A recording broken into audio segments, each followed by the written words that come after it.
cual ya estoy bastante ocupado, noviembre y buena parte de diciembre. No obstante, sí, se puede acordar algún día con tiempo, se puede acordar un día. Y a partir de el jueves o el martes, ¿qué vamos a ver hoy? Ya para ir terminando esto, es la parte de contraste de medidores. Acá vamos a hacer, quizás ya no vamos a entrar tanta a profundidad con todas las ecuaciones que vimos, curvas y demás. Esto es un poco más suave, lo vamos a pasar medio por arriba, con algunas cosas lo vamos a ver desde el punto de vista general. Pero bueno, así como en todos los instrumentos, amperímetros, voltímetros, batímetros que vimos, sobre todo en la primera parte de la materia, nosotros contrastábamos para determinar nuestras curvas de error y nuestras curvas de calibración.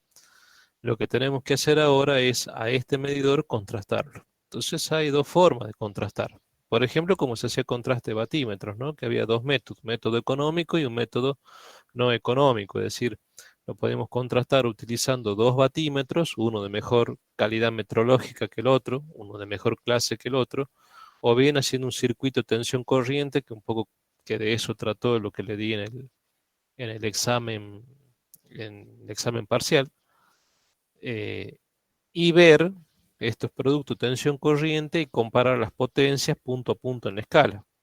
Bueno, acá, primero que tengo dos tipos de medidores. Medidores vigentes hasta el día de hoy. Medidores de inducción o medidores a disco, que ya dijimos, se equilibra y gira a una velocidad angular constante cuando las cuplas motoras y antagónicas son iguales y opuestas. Eh, y esa cupla motora tenía que ver fundamentalmente con la incidencia de flujos inductores desfasado a un cierto ángulo beta, que justamente me daba el CM, la cupla motora. Bueno, entonces como tengo dos tipos de medidores, en realidad hay tres, porque también tendremos que pensar hoy en día en los smart meter, que son medidores electrónicos eh, inteligentes, utilizados en redes inteligentes, que es con lo que de a poco va ganando cada vez más terreno. Pero, sin embargo, los medidores electrónicos, que hoy en día están también en los tableros de sus casas o de los edificios, bueno, entonces hay que hacer un contraste para los medidores inteligentes, contraste fundamentalmente para los medidores electrónicos y fundamentalmente para los medidores de inducción. Entonces es de esperarse que existan al día de hoy normas que nos hablen, nos den definiciones, nos especifiquen ensayos, nos especifiquen las condiciones y formas de hacer los ensayos, tanto para instrumentos analógicos como para instrumentos digitales, y para contrastar y saber los errores que tiene ese instrumento a contrastar, ese medidor a contrastar. Bueno, aquí les cito algunos números de las normas IRAM 2410, tiene todo lo que es la parte, eso les cito por si quieran buscar directamente en las normas para ayornarse, ayornar la teoría esta que se le dio a ustedes de medidor.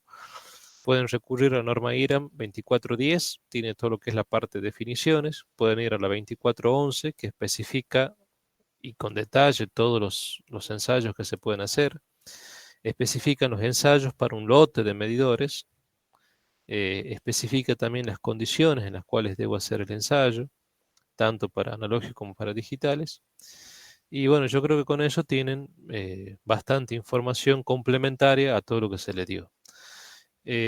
Contraste y verificación, básicamente recuerden el concepto de error relativo, pero ahora llevado en términos de energía, es la energía medida menos la energía verdadera sobre la energía verdadera, es decir, es la relación o cociente de esta energía, es decir, esta diferencia de energía entre la medida con el instrumento a contrastar y la verdadera del instrumento patrón, del medidor patrón, y la energía verdadera.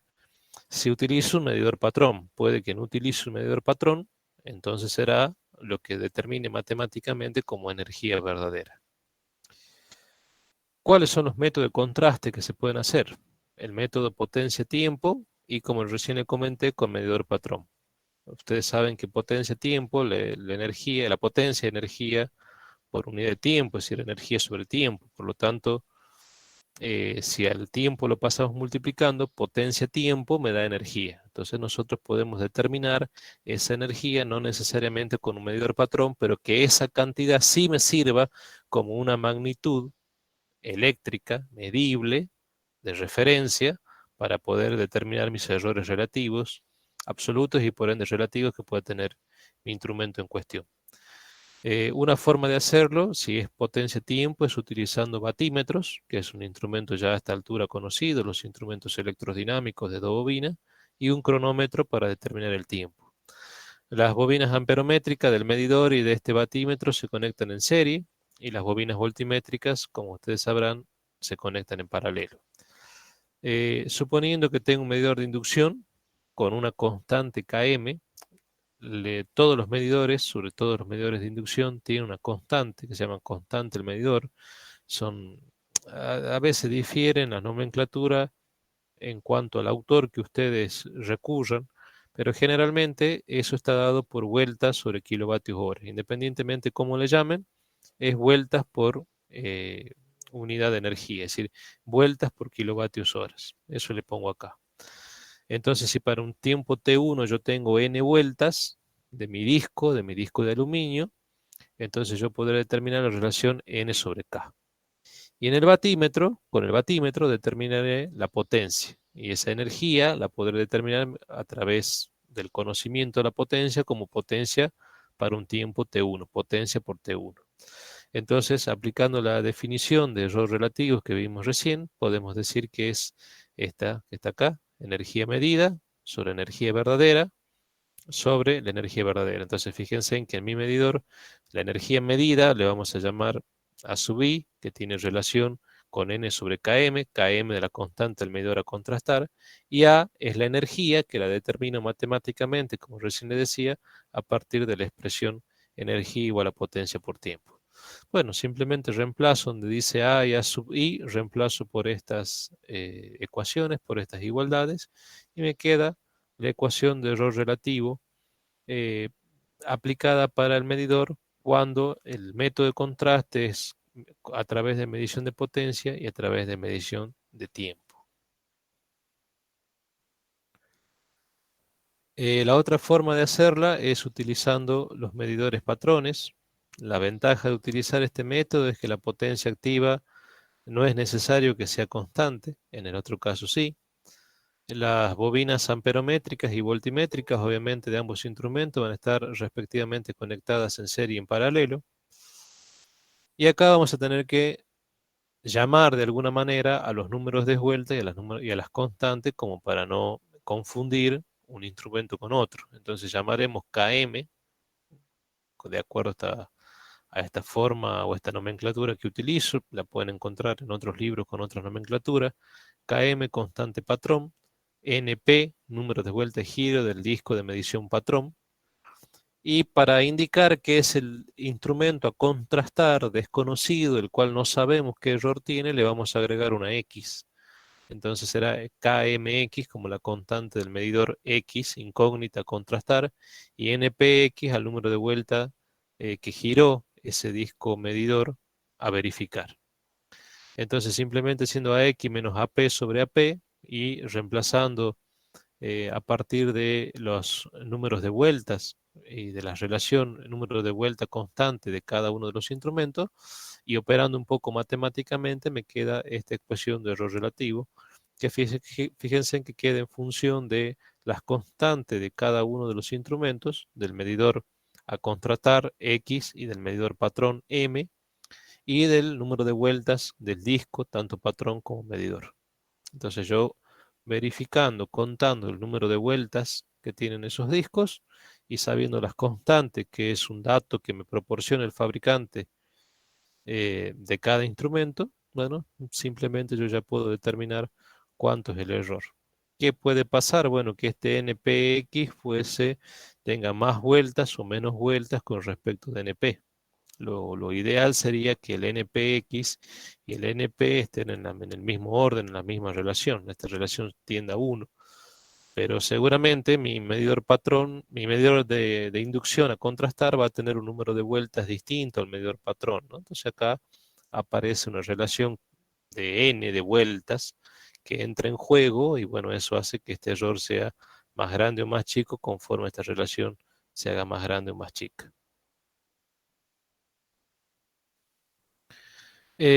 Cualquiera de los métodos de contraste, ya sea por el potencia-tiempo o utilizando medidores patrones, pueden hacerse con dos tipos de carga, con cargas reales o con cargas ficticias, ¿sí?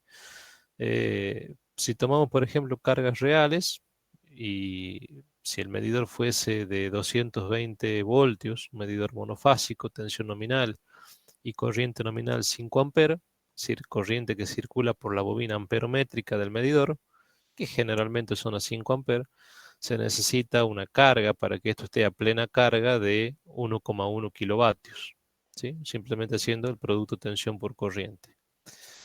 Entonces tenemos que poner una carga que sea capaz de disipar, una resistencia que sea capaz de disipar una potencia de 1,1 kilovatios.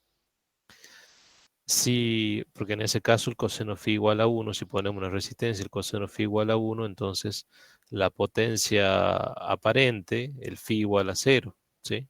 Esta tensión y corriente quedan en fase, por lo tanto, la potencia aparente es la potencia activa, no tengo reactivo. Al no haber bobinas, no tengo reactivo. Si lo hiciese con carga ficticia, puedo utilizar fuentes. Hay fuentes, cargas ficticias que son electromecánicas, es decir, mediante un conjunto de máquinas. Hay cargas ficticias que son portátiles. Lo puedo hacer mediante fuentes de tensiones, que generalmente tienen esas características, 220, corriente del orden de los miliamperes. O lo puedo hacer mediante fuentes de corriente, que son a corriente constante, 5 amperes, y con tensiones del orden de los milivoltios. ¿Cuál es el problema de esto? Que lo que le pongo acá, casi no hay disipación de potencia. Entonces, cuando hacemos con carga ficticia, a veces tenemos ese inconveniente. Por lo cual, a veces conviene recurrir a unas cargas reales. Si la carga ficticia fuese electromecánica, vamos a tener que poner un motor como unidad primaria de accionamiento que me accione dos alternadores, un alternador 1 que estará emparentado con el circuito de corriente y un alternador 2 que estará emparentado con esto que es azul, que tendrá que ver con los circuitos de tensión. Esto que está acá es el medidor, nuestro medidor. Fíjense, ahí están dispuestos los electroimanes. Esto es la bobina amperométrica del electroimán de corriente y esto es la bobina del electroimán de tensión.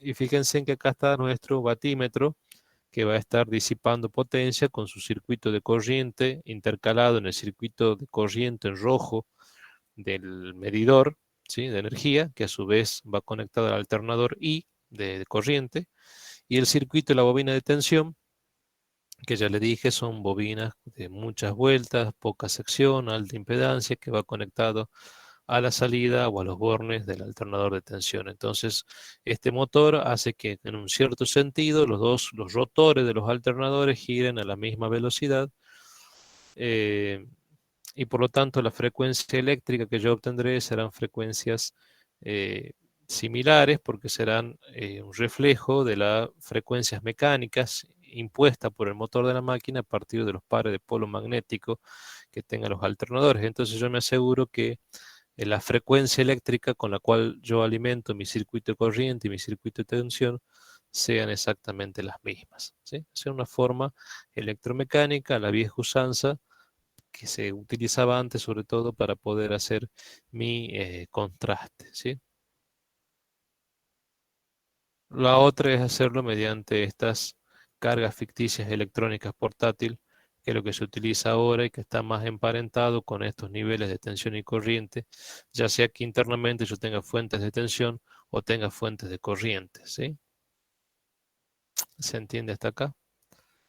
Entonces, por supuesto, en los circuitos de corriente acá se pone perdón, de tensión, acá se utiliza una resistencia. Esto tiene conexión potenciométrica, no reostática. Esto me permite regular los niveles de tensión de salida. Y acá tiene una resistencia, conexión reostática, es decir, para poder limitar como una resistencia de ajuste limitadora de los valores de corriente, de forma tal de que los valores de corriente entregados por el alternador no sean superiores a la máxima corriente admitida en el electroimán de corriente del medidor y en la bobina amperométrica de estos batímetros, ¿sí? Entonces, esto sería un método, una forma de contraste. carga ficticia de alguna manera, porque la carga no existe, no hay una carga real, como ustedes podrán darse cuenta, en todo el circuito no hay una carga real, física, donde yo estoy disipando potencia, esta potencia que está aquí. Pero es un circuito electromecánico porque es a partir de motores y generadores que me permite simular como si existiese una carga mecánica, es decir, llevar a los valores de corriente máximos, tolerables, nominales, o incluso regular para valores de corrientes distintos al nominal a partir de jugar con esta resistencia, jugar con esta tensión y ver y hacer la prueba y hacer el contraste, pero sin tener una carga eléctrica conectada en bornes del circuito de corriente de mi sistema de medición.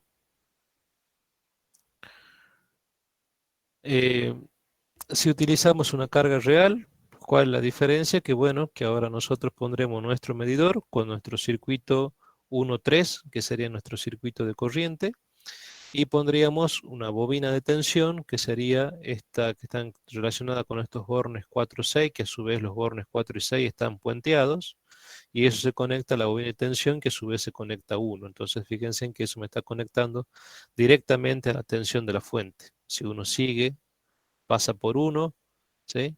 Pasa por la bobina de tensión, pasa por 4 y llega acá. O sea que directamente la fuente de tensión está conectada a la bobina voltimétrica del medidor.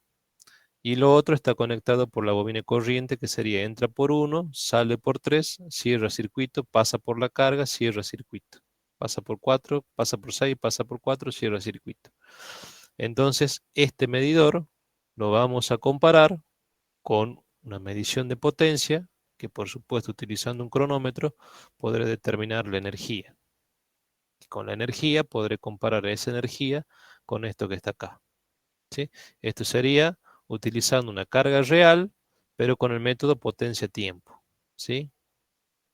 Y esto que está acá sería ya con cargas ficticias también, pero con el método potencia-tiempo, utilizando otro tipo de configuración, otro tipo de circuito, pero en el medio intercalado TRI, que serían transformadores de intensidad de corriente eléctrica, y TRU, transformadores de desfasadores de tensión.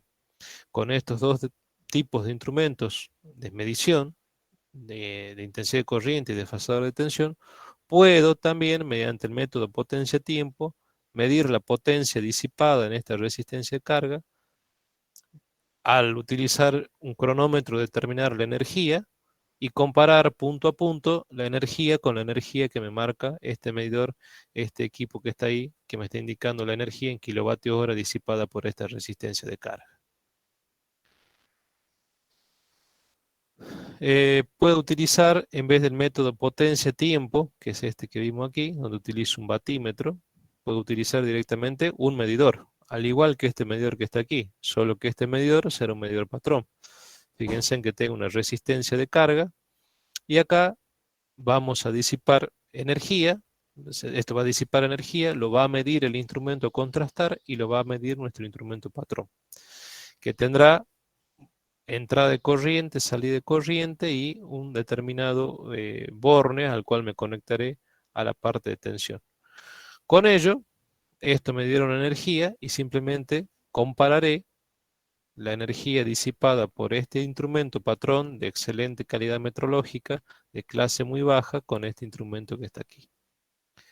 La otra forma, quizá la más moderna, es esto que está acá, con un banco de ensayo, donde acá fíjense en que es un banco que me permite contrastar varios medidores, no tan solo uno, sino varios medidores, y saber la energía que están consumiendo y las indicaciones que tienen, no tan solo un medidor, sino varios medidores a partir de un sistema de carga, un sistema electrónico que me permite eh, de alguna manera simular los diferentes tipos de carga.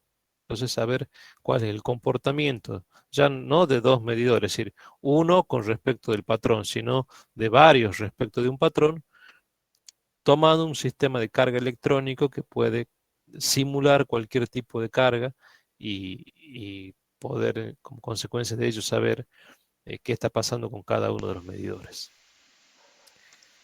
En cuanto a Ingeniero, los disculpe una consultita. Ahí sí, en la diapositiva 57, acá. Ese es un transformador de intensidad y un transformador de tensión. De tensión, sí, Ah, exacto. no, porque o sea, el nombre me confundía. Sería TI, TU, TU, TB, Sería un TI, TI sería y un un TB, TB, claro. solo que este me manda tensiones desfasadas. Por eso se llama Por transforma eso. en tensión desfasador. Es desfasador, claro, Claro, es de tensión, pero desfasador. Se me manda no tan solo que me reduce los niveles de tensión de alimentación, sino que a su vez los desfasa respecto a la tensión de entrada. claro, ahí Entonces está, son transformadores de tensión de medida especiales y con ese desfasaje tensión corriente yo ya puedo eh, analizar la parte de potencia. claro, la Porque nomenclatura recuerda que con es TRI, TRU, TRI, TRU, ahí está, recordá que sí, se no deja de ser un transformador reductor de tensión, solo que se le añade la parte de desfasador. Por eso claro, acá está como en dos partes, el transformador propiamente que te reduce la tensión y el sistema desfasador que me entrega una tensión desfasada con respecto a la alimentación primaria. Entonces, cuando yo comparo tensiones y corrientes, las tensiones y corrientes no están en fase, están desfasadas. claro, Entonces, este sistema es el que me está, digamos, de alguna manera generando la carga ficticia, porque conforme sea el desfasamiento entre tensión y corriente, yo lo haré creer a mi medidor que tengo una carga que será más inductiva, menos inductiva. claro, una carga real, digamos, sí, Claro, entonces no es una carga real, es una carga ficticia, donde yo lo estoy controlando los desfasajes, haciéndole creer al medidor ese tipo de carga. claro. Entonces, Ingeniero, sí, ¿cómo hacen en los grupos generadores, en las plantas termoeléctricas o hidroeléctricas, cómo hacen para saber cuánta energía están entregando al sistema? ¿Cómo controlan ellos la energía que producen? ¿Cómo la miden? y no, pero eso ya la miden con medidores electrónicos, ya no se ajustaría tanto a esto que yo le estoy haciendo ver. Hay puntos de medición de energía que eso lo fija, bueno, eso ya lo van a ver en quinto año, cuando lleguen a quinto año, pero dentro de lo que es el mercado eléctrico existen agentes del mercado y existen entes que se encargan del control, entes que se encargan de la administración. Por ejemplo, Camesa, que ahí vi que Marcelino le comentaba, le hablaba de Camesa, de las curvas de Camesa, que es la compañía administradora del mercado eléctrico mayorista, eh, en lo que sería el mercado eléctrico en el cual participan los agentes del mercado, eh, la energía producida, los costos, digamos, el ingreso de dinero que tienen los generadores es por kilovatio de energía producida. Entonces hay que ver qué máquina es la que está marginando, es decir, qué máquina es la que me está entregando potencia, qué máquina es la que me está cubriendo los picos de demanda, etcétera, etcétera. Y a partir de ahí se desprende un costo. No es lo mismo si la máquina es grande, si la máquina es pequeña, si la máquina requiere mucho mantenimiento, si la máquina requiere poco mantenimiento, etcétera, etcétera. Entonces, hay resoluciones que obligan a utilizar puntos de medición en ciertos puntos de conexión, donde ellos, mediante sistemas ya medidores no de este tipo, sino medidores electrónicos, no tan solo se mida, sino que también quede registrada la energía producida. Eh, y bueno, así lo hacen, así queda registrada la energía, lo que ve la generadora de kilovatios hora o megavatios hora que está produciendo de energía es el mismo registro que ve Camesa, es decir, en ese sentido tiene que tener esa dualidad de que pueda ser leído por ambos entes y, eso por una cuestión de transparencia inclusive, y la energía producida queda registrada y a partir de ahí se determina cuánta energía corresponde. Es decir, cuánto le corresponde de plata, de ingreso, de dinero, en función de la energía que produjo. Pero digamos, no tengo acá nada a mano como para hacerle ver eh, medidores así para que usted lo pueda ver. Esto quizás ¿Esto lo tiene miden que... dentro de la planta productora, ingeniero? Eso los equipos están en ciudades, digamos, cada ciudad tiene el suyo. Sí, sí, sí, sí, está dentro de la misma planta y usted puede hacer la medición y de hecho puede acceder a la medición de la energía producida. Sí, sí, sí. Esto que le estoy mostrando quizás tiene que ver más con un medidor de energía de uso residencial, si se quiere, más del medidor de energía que usted puede encontrar en una casita, que pueden encontrar en un edificio, en un departamento. Quizás no se ajusta lo que estoy mostrando en este momento a lo que usted me está preguntando. Yo De tuve la hecho, oportunidad de ver ahí en Eden un medidor de esos que usan para los puntos de de medición conexión, de conexión que era marca Circutor. claro, Circutor, sí, era un medidor bastante grande. O y son muy sea, buenos. sí, muy bueno. Sí, marcaba, me acuerdo que vi el manual que traía y tenía muchísimos canales, mucha información. Claro, es que debe tener muchos canales, porque a esa información debe estar accediendo, no tan solo tiene que acceder a generadora, tiene que acceder los entes que administran y que despachan máquinas incluso. No se olviden que también hay un despacho de máquina y ese despacho tiene que ser un despacho óptimo, un despacho económico.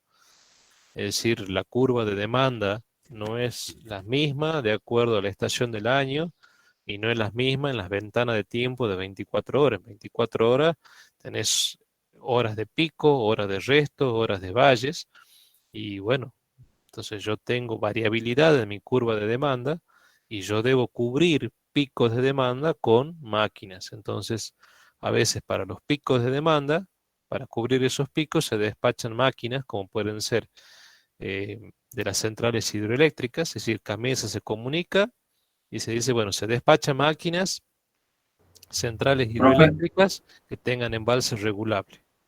O profe. se, perdón, ya le digo, o se mandan turbinas de gas, ¿sí? TG.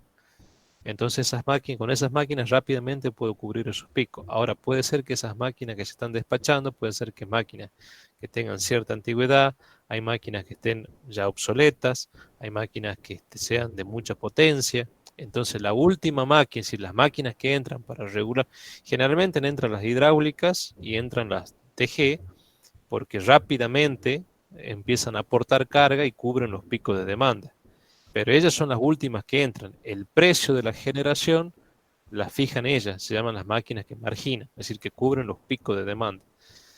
Entonces, en función de la energía producida, tiene que perfectamente eso estar medido de forma tal que después a la generadora les reporte un beneficio económico por esa energía que ha producido para cubrir esos picos y marginar la demanda.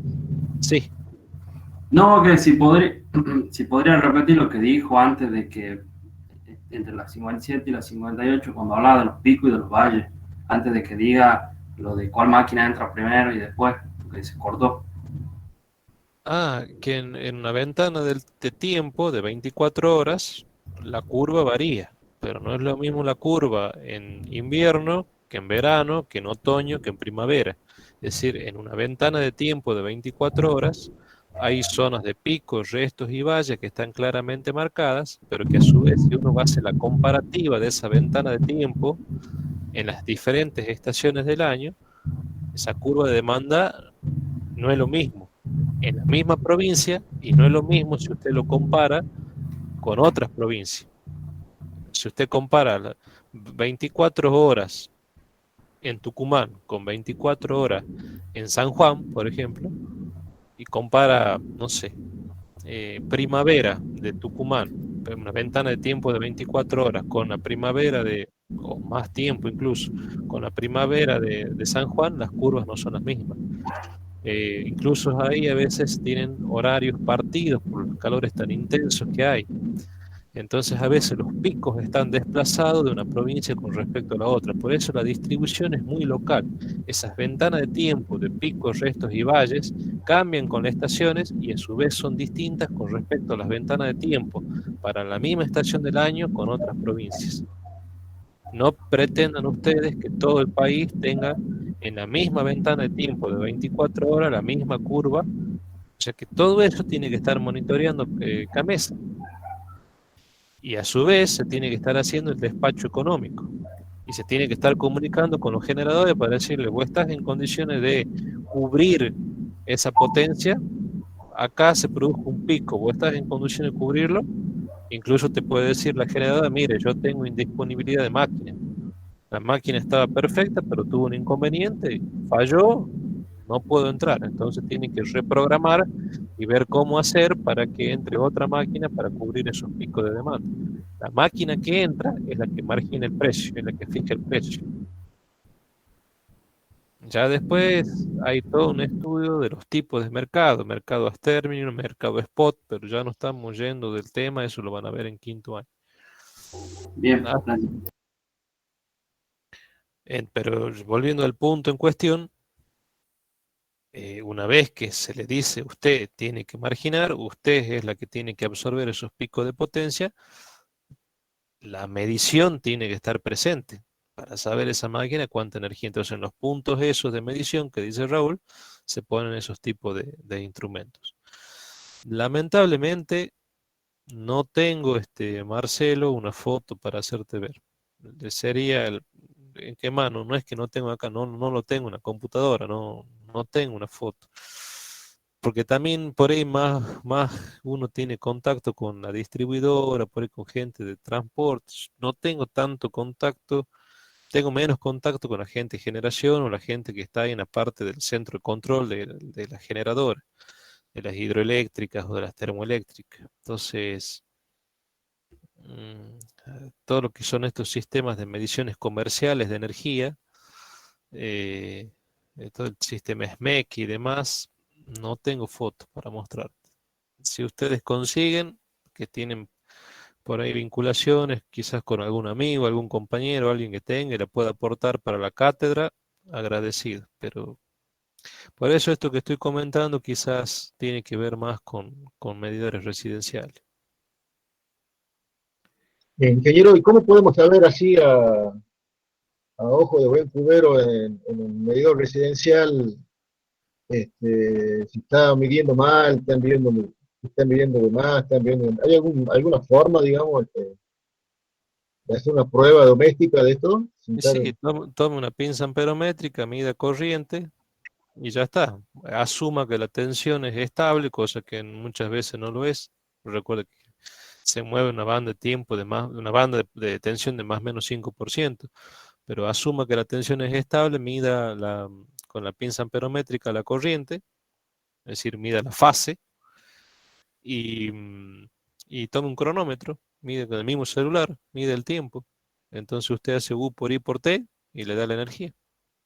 Entonces lo que usted le dé en el cálculo tiene que ser coincidente con lo que le está marcando el medidor. Si usted toma al cabo de 10 minutos, por ejemplo, cada 10 minutos hace mediciones de corriente, porque usted tiene una pinza amperométrica, que por ahí lo que el electricista más comúnmente tiene no es una pinza amperométrica, va haciendo mediciones de corriente cada 10 minutos y midiendo el medidor. Después usted a esa corriente la multiplica por U, la va multiplicando por el tiempo en que hizo cada una de las mediciones, va sacando valores de energía y esos valores de energía lo va comparando con el medidor. Y ahí usted va a ver si está próximo, alejado, cómo son las curvas. Así lo puede hacer. Es una forma muy elemental, con cierto margen de error, porque usted está suponiendo que la tensión es estable, a veces no lo es, que el Bueno, pero cronómetro también es... los cambios de tensión también los sufre el medidor. Recuerda que había dicho que si cambiaba la tensión, también inducía error en el medidor. Por eso le digo, usted está, es algo, usted me dice cómo puedo hacerlo así de forma muy aproximada y rápida.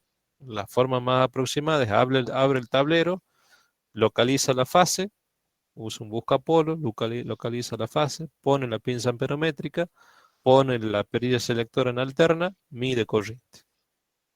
Entonces usted conecta todo lo que tiene en la casa, supóngase, y durante, no sé, eh, una, una hora hace las pruebas. Entonces va haciendo mediciones cada 5 minutos o cada 10 minutos. Entonces fíjese que si lo hace cada 5 minutos, tiene una cantidad de puntos suficiente. 5 por 12, 60 minutos, tiene 12 puntos para trazar una hermosa curva y compararla con la curva del medidor. ¿Entendido, ingeniero? Sí, ahora usted me dice, sí, cuando varía la tensión hay un fenómeno que ocurre en estos medidores de inducción, sí, justamente ese es el riesgo del método. La otra sería, si tiene un tester a su vez, que puede que lo tenga, permanentemente va midiendo tensión. Entonces ahí usted cada 5 minutos mide tensión y corriente, tensión y corriente, tensión y corriente. En vez de asumir que 220, mide tensión y corriente. Ahora, si tiene una pinza amperométrica, que la usa como pinza amperométrica y como tester para medir tensión, como multímetro para medir tensión, y bueno, está muerto, porque o mide una cosa o mide la otra. En ese caso, si tiene un solo instrumento, mida corriente. Ahora, si tiene la suerte de tener dos, bueno, mida tensión, mida corriente y punto a punto, mide tensión, corriente y tiempo, por supuesto. Que el tiempo obviamente lo pone el cronómetro, pero usted sabe que cada 5 minutos va a estar haciendo las pruebas. Es decir, si lo quiere hacer exacto, ponga el cronómetro y ponga los minutos y los segundos. Y bueno, ahí va a tener una medición muy precisa de la energía. Y eso lo puede hacer en la casa. Si tiene esos dos instrumentos, lo puede hacer en la misma casa, la prueba. Y sacar las curvas. Sería interesante. Sí, es para contrastar a ver si están Sí, dando mal o no. lo puede hacer así. Yo de hecho vi hacerlo con la pinza amperométrica nomás, porque bueno, como siempre ocurre, a veces el que va a hacer la prueba tiene un solo instrumento. Bueno, eh, dijimos que en estos medidores a disco de inducción había diferentes tipos de cupla, entonces lo que podemos hacer es a diferentes valores de potencia, al 100%, al 50%, al 10%, es decir, voy desacoplando carga de forma tal de ir bajando la potencia consumida y por lo tanto la energía, se mantiene la tensión y hacemos mediciones al 100% para coseno phi 1 y coseno phi 0,5, es decir, carga inductiva.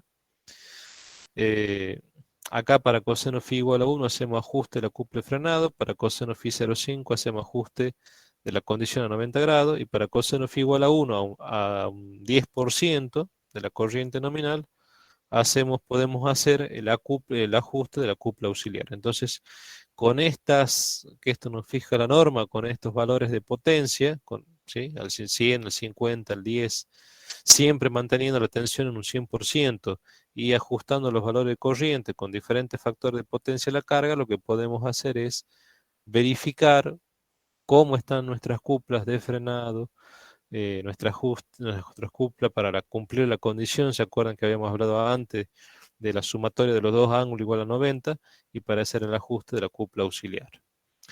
Eh, por ejemplo, para el ajuste de la cupla de frenado, una de las posibilidades que hay es este electroimán que me genera un campo continuo estacionario norte-sur que penetra el disco del medidor. Nosotros esto tiene un punto fijo acá sobre el cual esto puede pivotear y moverse en la dirección A o moverse en la dirección B. Es decir, girar en la dirección A, girar en la dirección B. Cuando el disco está girando, supongamos que está girando en este sentido, es decir, en sentido antihorario, y nosotros movemos, pivoteando en este punto 4, movemos el brazo este, que es el que tiene el imán que me produce el frenado, bueno, nosotros podemos ver las variaciones obtenidas de nuestras curvas, ¿sí? Para los ajustes de las condiciones a 90 grados, es decir, se ajustan de fase los flujos de los electroimanes de tensión y de corriente. Acá se lo hace a tensión nominal, 100% de carga de la corriente nominal y coseno phi 0,5. Y lo que nos queda es el diagrama fasorial que ya habíamos visto en las clases anteriores. Para el ajuste de las cuplas, como por ejemplo aquellas cuplas que tenían que vencer, auxiliares, que tenían que vencer el rozamiento del eje, ¿se acuerda que habíamos hablado?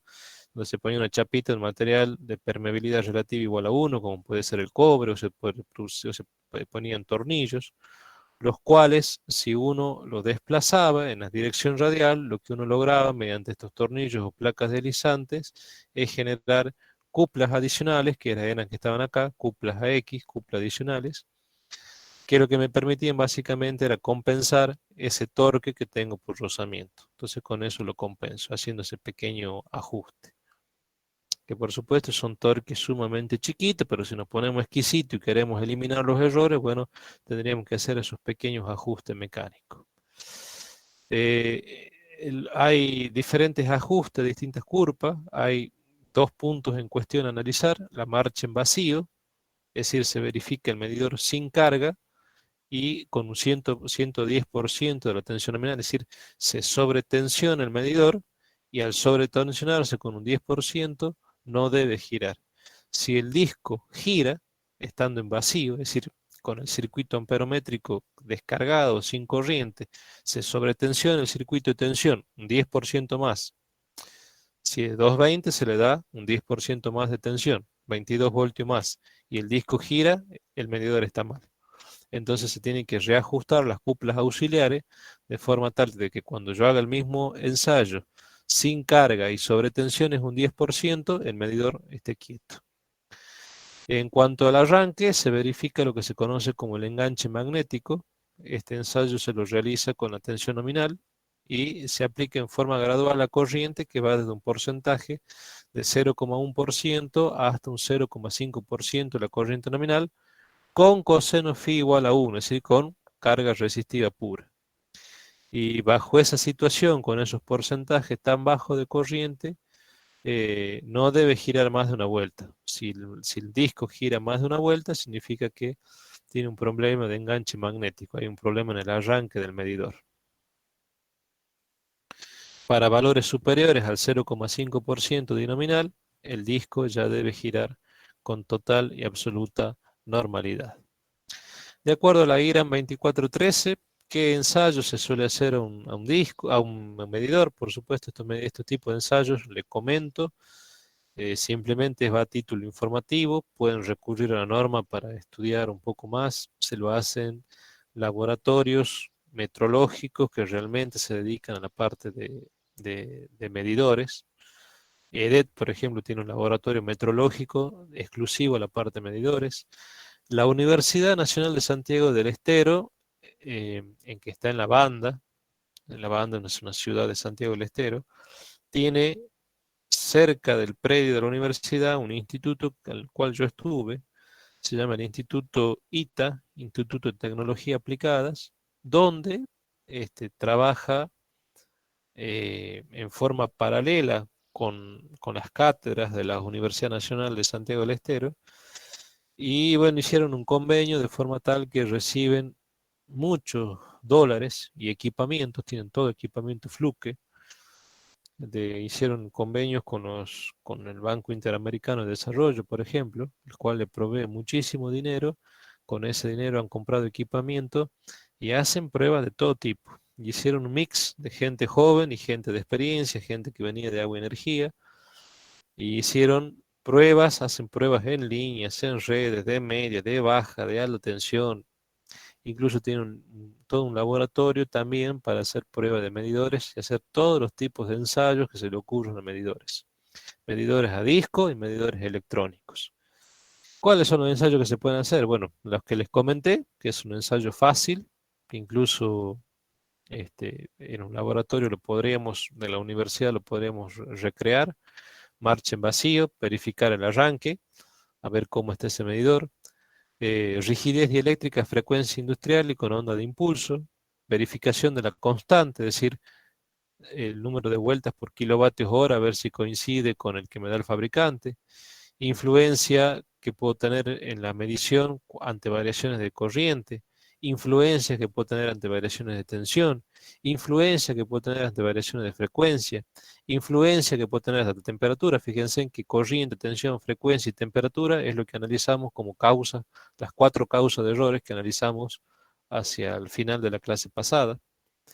Si la posición del medidor tiene influencia o no en los errores, si los campos magnéticos externos influyen o no, si el hecho de la corriente pudiese tener distorsión armónica influye o no, rozamientos del numerador, es decir, de los discos que me indican los valores, qué pasa cuando la carga es muy baja, qué pasa cuando la carga es muy alta, qué pasa si hay una pérdida del circuito de corriente, mide, no mide, gira, no gira. ¿Qué pasa si súbitamente se produce un corte en el circuito de tensión? Me quedo sin tensión, ahí tengo corriente, pero no tengo tensión, porque fíjense que son dos circuitos separados, etcétera, etcétera. Bueno, todo esto de ensayo, que obviamente ya no hay tiempo físico para poder hablar de todo esto, solamente doy los lineamientos generales, se lo puede encontrar acá, y la forma y el procedimiento de estos ensayos en las normas IRAN 2413.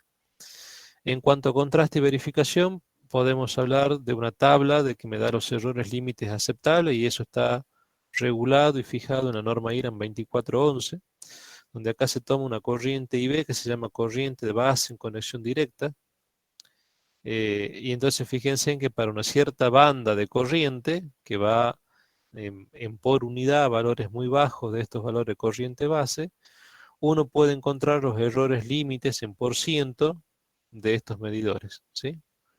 Entonces fíjense en acá, tendría para esta banda de corriente más o menos 2,5%, para esta banda más o menos 2%, y así sucesivamente.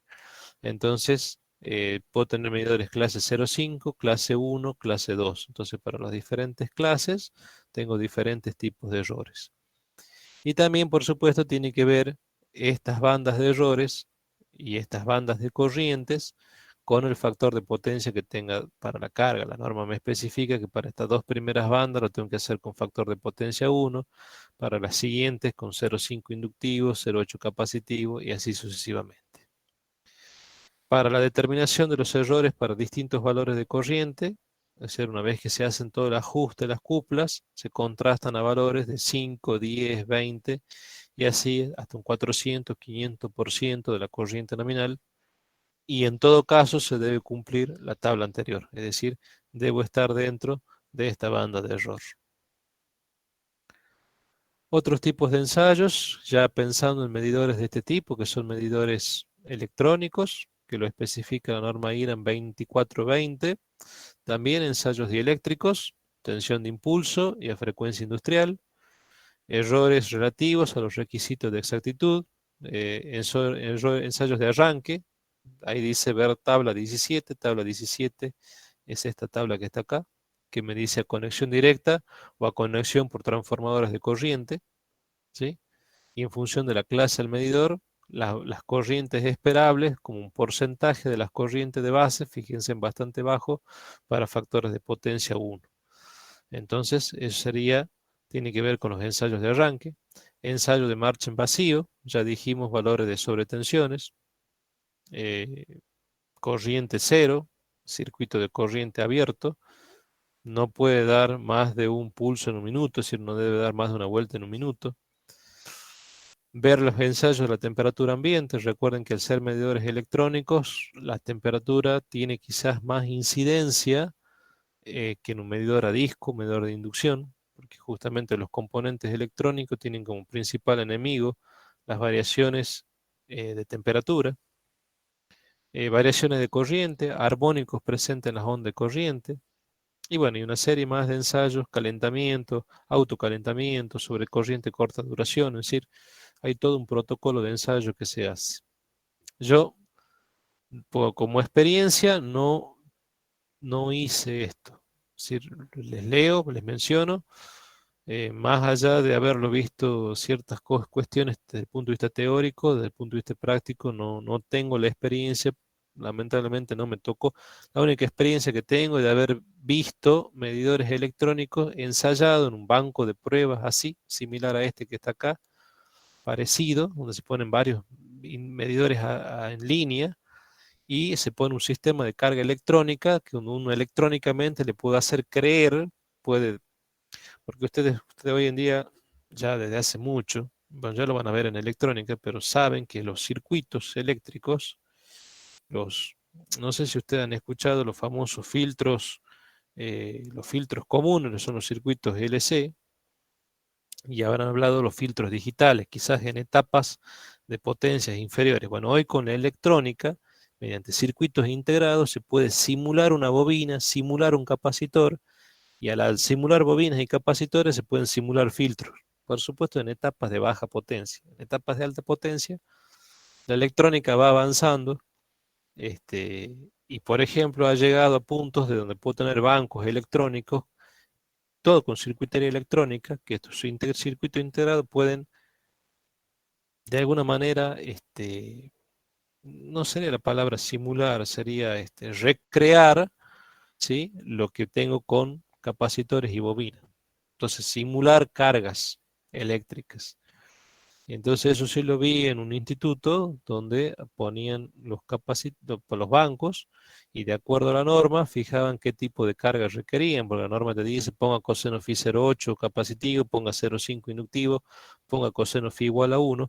Y bueno, es que tenés un banco de capacitores, un banco de resistencia y vos haces los conexionados. Directamente lo que yo vi era un banco electrónico donde ellos seteaban desde el banco electrónico, modelaban la carga y configuraban qué corriente le iba a tomar esa carga electrónica para diferentes factores de potencia. Entonces, en vez de contrastar uno, ponían el patrón, ponían los medidores a contrastar, todo en fila, uno a continuación del otro, y un sistema de carga electrónica que le hacía todo.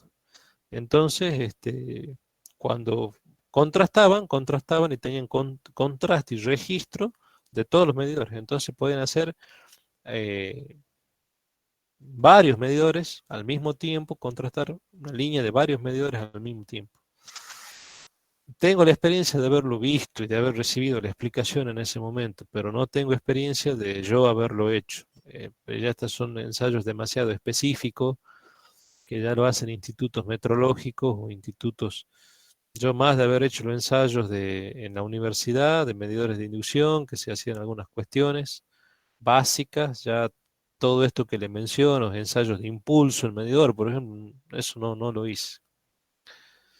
No tengo la experiencia al menos de haberlos hecho como para transmitirle un comentario personal, digamos, al respecto.